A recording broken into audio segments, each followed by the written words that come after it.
When we made it back to the top, I could see the parking lot looked much as I remembered, except for a couple of spaces, newer cars. I wondered if any of my old haunts had been torn down and replaced. Would people be milling about wondering what two strangers were doing, taking pictures of derelict buildings or worse? Would there be construction equipment tearing the very foundations from the ground? I had prepared for these possibilities and more, bracing myself for disappointment at every turn. The cove was a deeply personal place, and the knowledge that it had changed hands or worse, ceased to exist altogether, would devastate me.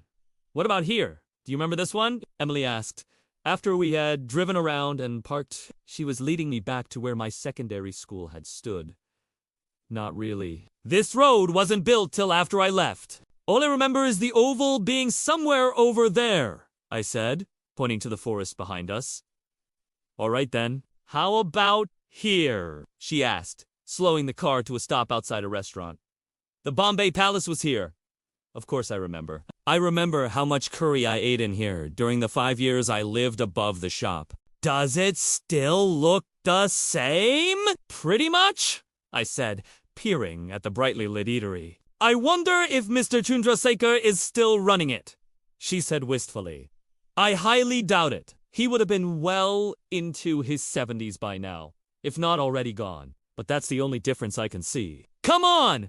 I want to see what remains of the post office. If anything, I replied, driving us further into the heart of the town.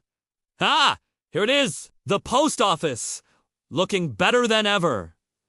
I bet Mrs. Higgins is still in there. I think she retired years ago, but they obviously kept the staff on. Good for them, I said, knowing it was the only business in town that still employed locals. She slowed the car and smiled at me. And here we are! Opposite the newsagent, where you bought all your comics. Do you think the owner still has your John La collection safe and sound? I returned a grin and shook my head.